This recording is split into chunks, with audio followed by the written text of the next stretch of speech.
Good morning, everybody, and I want to thank you for the invitation here to address this annual CEO Forum of Business in the Community, and also to present the Business Working Responsibly mark to 9 companies with a strong and steady commitment to corporate social responsibility. I just came in at the end of Jeff MacDonald's remarks, but I did have an opportunity to hear all of Brendan's remarks. And if I could move it slightly into the political sphere of linking, if you like, business and the world of politics, I think, it is a time for reflection, and it's appropriate at an event like this that people obviously are reflecting on how corporate social responsibility and those big issues around trust that Brendan spoke about, how they're reflected. But there's also an issue as to how they're reflected more widely in Irish society and throughout government and the public service. And I suppose the one question in relation to Jeff's comments about different forms of capitalism is I do think there's a fundamental question there, and it arises, like Brendan was saying, partly out of the experiences that people have had in Ireland over the last 6 or 7 years. And in a way, it's why I'm here to address you. And that is to really pose a question: is mass unemployment consistent with the kind of corporate social responsibility that people are fundamentally talking about here this morning in the most positive and the most welcome of ways? Because if you have a society where there are significant numbers of people who effectively are excluded from meaningful participation in a traditional way. And the traditional way, Brendan was talking about young people who come into Deloitte's, and I worked as an accountant a long time ago, as a chartered accountant, and did some auditing and so on before I moved into the academic world. But I certainly recognise the essence of what Brendan was saying, that trust is critical.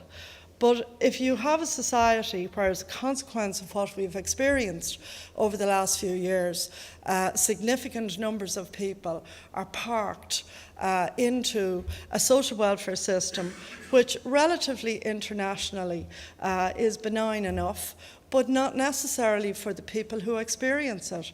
Because if you're young and instead of walking in the door of Deloitte's or some other company, you're instead walking in the door of your local social welfare office or your local Intrio office, what a comparison between the two kinds of people.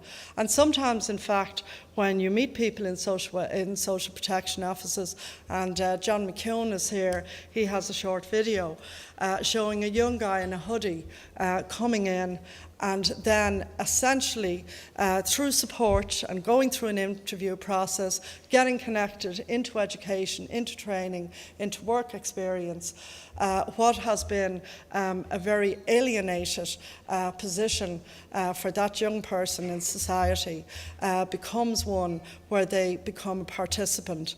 And in a way, I suppose that is the link for the Department of Social Protection in relation to business into the wider community.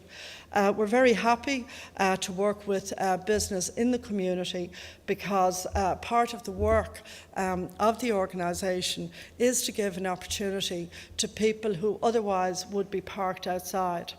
And as I said, a social welfare system, which I think socially as a country, people believe that we should have a strong social welfare framework, but equally it's not acceptable. We've got to have such high levels of unemployment. We've got our unemployment rate down now from over 15% at the height of the crisis to just 11% in terms of the figures for the end of October. That's been a significant achievement, but it's taken a long time to get there. And one of the things I wanted to talk to you about this morning in terms of social corporate responsibility is how, as it were, the Department of Social Protection and indeed other government agencies and educational institutions can link up with people like yourselves in the community to ensure that people who are locked out of employment for one reason or another, that they have an opportunity to become full participants in their own societies and also to seek employment opportunities either with or through your companies. And I know that's a sensitive issue, as Brendan was saying, and I think it's a very correct picture.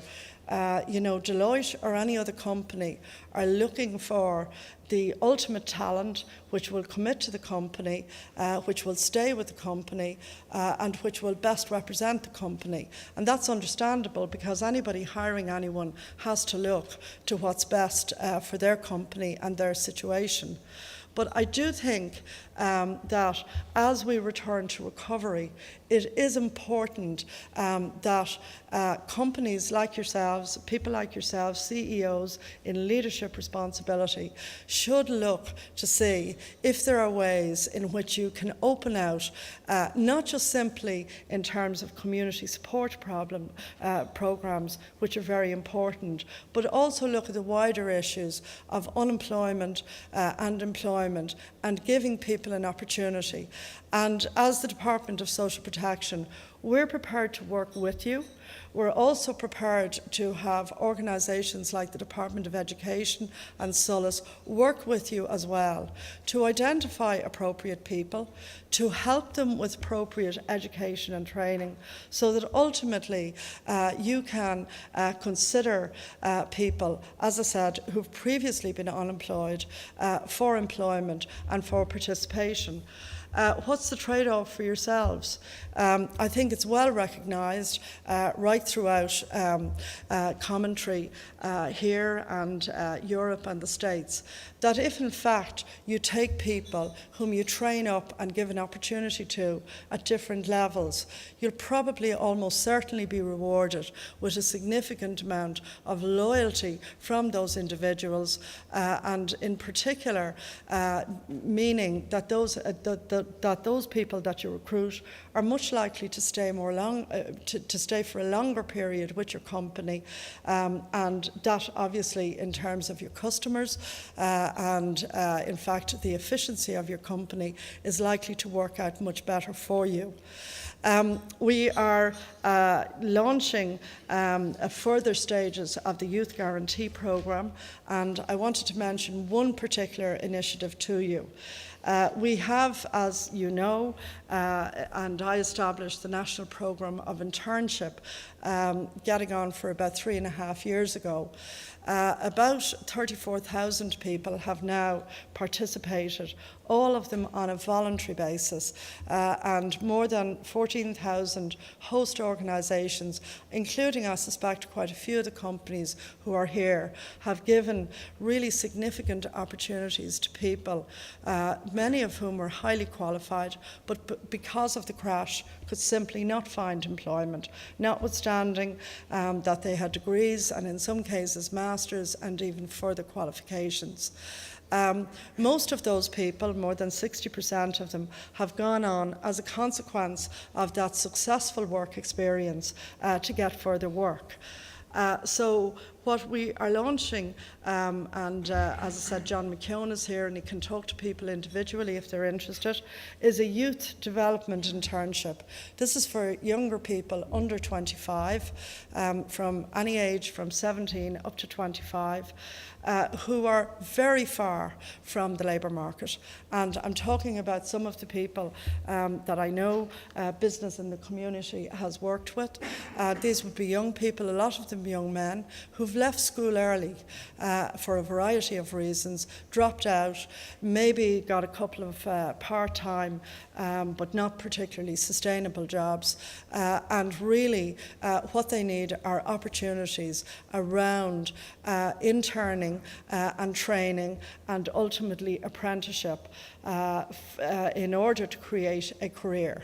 What we have in Ireland is a celebration, really, when people get a good CAO offer. And of course, that's a wonderful thing for anybody who's got the offer, or for the parents of the child who gets the offer.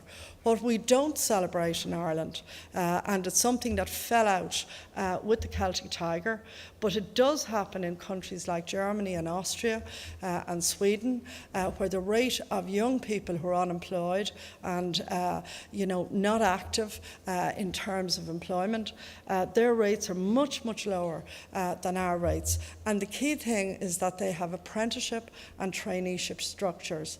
And the apprenticeship and the traineeship structures offer opportunities which are not necessarily focused on the academic. They're a combination of working and learning over a period of time.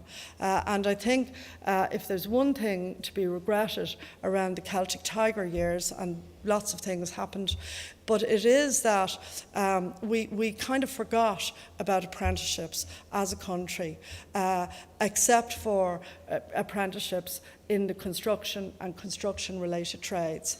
And we really need to relook at this again.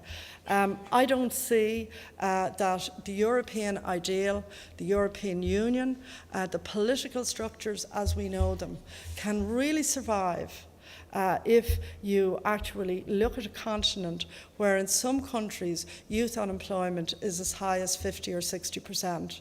In this country, youth unemployment is just below 25%. And what I want to say to you all, in terms of a practical expression of the kind of issues that you're talking about today, that having a look at the role that you might play, and it's probably down to taking on a couple of people, unless the organisation is very large, but giving them an experience that leads them into the world of work, may lead them into the world of entrepreneurship. We all know the history of people who start on the shop floor, whether that's in the manufacturing or retail or in the hospitality trade. And really, in a certain sense, they have to learn the skills broadly on the shop floor, and subsequently come to be leaders in the organisation. And I think that there's a kind of a reluctance on the part of some organisations to give the kind of consideration that Brendan was talking about, and the thoughtfulness as to how do we address what is an enormous social and economic issue in Ireland. Because, I mean, you can have a welfare state that supports people, but you can also then have a welfare state that's passive and actually doesn't then ask anything of people who are actually in the prime of their life. Who wants to spend their late teens, their 20s, or indeed in their 30s, not really working in a significant way?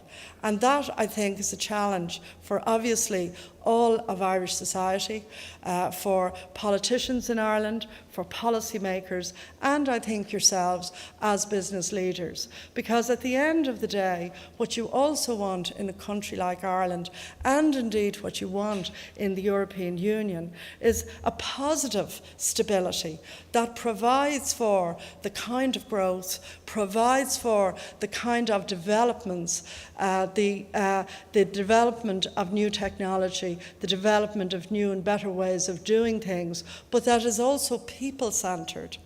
And the people-centering, as Brandon was saying, in relation to the young people in Deloitte's, has to, on a broader social scale, from the business community, from the political community, from public policy makers, it has to include young people and indeed older people who've lost out in terms of employment.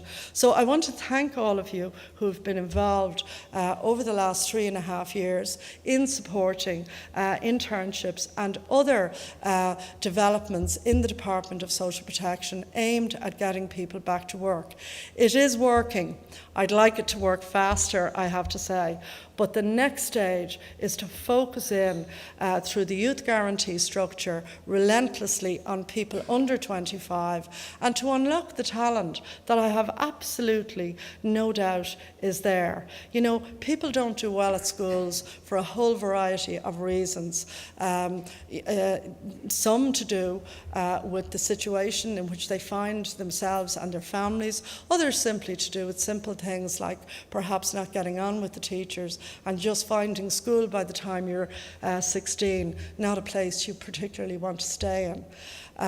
We have most of our young people do stay in school, but for people who leave early, it is, if you like, a glaring gap in Irish society that those young people could be left outside of the mainstream rather than getting opportunities to be meaningfully involved so that they get employment, so they become financially independent, and so that they just carry that into their lives, to their families, to their children, to their partners, when, as they grow into their 20s, they begin to settle down.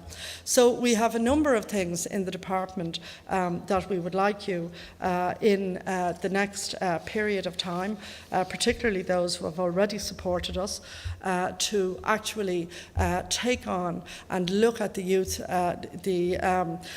development internship. I would also say as well that we're opening from next year, we're opening the Jobs Plus initiative, whereby we've been paying employers, as happens in Austria and Germany, a cash supplement on a monthly basis if they take on anybody who has been long-term unemployed. That's unemployed for more than 1 year. We pay a cash supplement of roughly €300 a month for every month they've been working the month after. And if somebody has been more than 2 years unemployed, we pay a cash supplement of over €400 a month for every month that they've worked. The interesting thing is that at the moment we have about 3,500 people in respect of whom we're paying Job Plus cash supplements to employers right around the country, both in urban and in rural areas, small towns and villages. We're now going to extend that very specifically to young people under 25 who are more than 4 months unemployed, or who are coming directly to the employment opportunity from an internship, or indeed from any other kind of community placement or training. And of course we've a lot of training on offer, again, as a lot of companies here would know, through both Springboard and Momentum. And Momentum, again, is particularly designed for people who have been unemployed for more than a year. So I suppose that's my pitch in terms of the Department of Social Protection. In the long run, Keynes said, you know, we're all dead. But in the long run, I think the issue around corporate social responsibility for a lot of companies is whether you have a model which is about just maximising profits, or whether it's a model which is about stability, satisficing, and producing a return which, as Brendan was suggesting, also involves how the people and the customers and clients of the business are actually dealt with.